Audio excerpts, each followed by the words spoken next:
Hi, my name's Seamus Evans. I'm a comedian and a public speaker, and I have Tourette Syndrome. Seamus, thanks for doing this. Thanks for having me, man.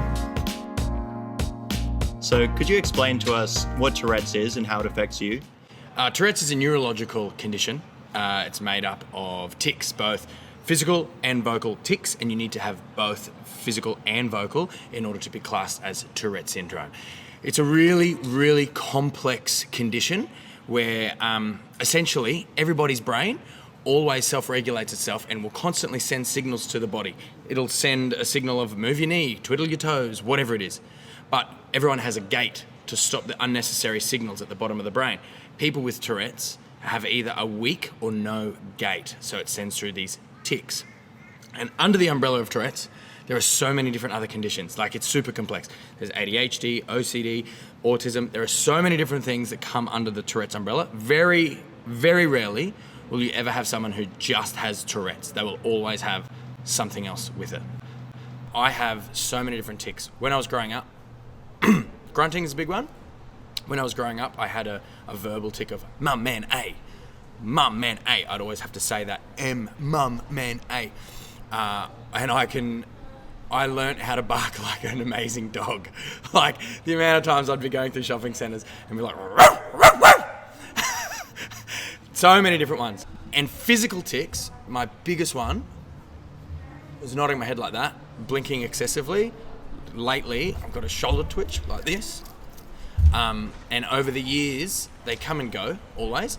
And at the moment, most of my tics are disguised into body language over 13 years of manipulation.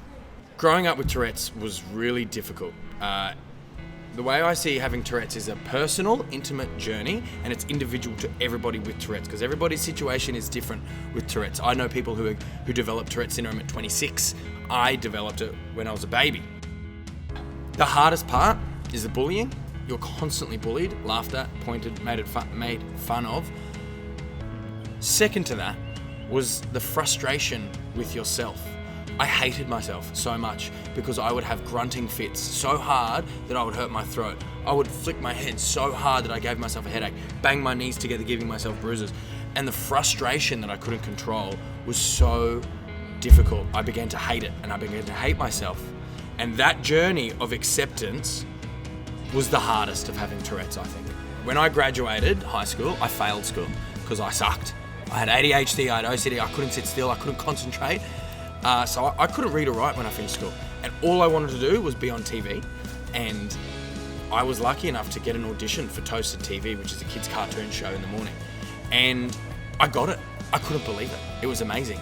That was the best time in my life because I didn't think I could do anything. Because I had Tourette's, I failed school, I was a no-hoper. Overcoming the challenges with Tourette's to stay in media was a daily task. Every single day, from the moment I woke up to the moment I went to sleep, I would work on myself. I would focus on my body. How am I feeling? What are these tics that I'm realizing? Am I tired? Am I hungry? Am I frustrated? Am I anxious? Am I stressed? What's enhancing them? And I would focus on them. The best way I describe having a tic is like an itch on your arm. You can sit there and have an itch on your arm and just scratch it. And someone will go, oh, you just scratch your arm. And you go, oh, I didn't even realize. Because it's just a subconscious thing you just do, right? Without even realizing. But I sat there and I was like, okay, I've got an itch on my arm. How can I scratch that itch without actually doing the scratch movement? And so I would just slowly change it. So for example, instead of doing a big head nod like that in the middle of an interview, what I would do if I was interviewing you, I'd be like, so Connor, where'd you get that shirt? Oh, okay. Oh, no way. That's amazing. And so I would just redirect it and disguise it and manipulate my tics. I got made redundant from my job in radio. And I kind of had a bit of a life crisis moment. Wasn't too extreme. But my 13-year career had come to an end. And I thought, what am I going to do now?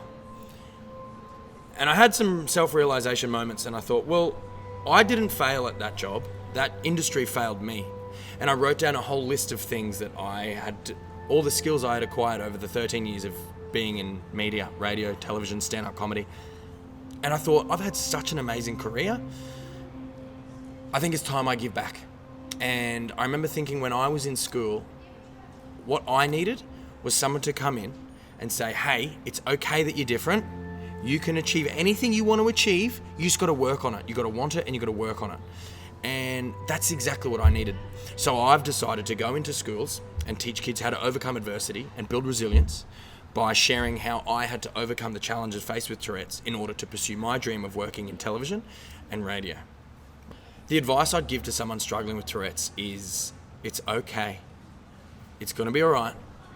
It sucks, but you're going to get through it. And having Tourette's is a personal, intimate relationship with you and this thing. You have to accept it. You have to learn to love it because it's not going anywhere. There's no cure. And you got to learn how to deal with it. And you got to learn how to turn that from a negative to a positive.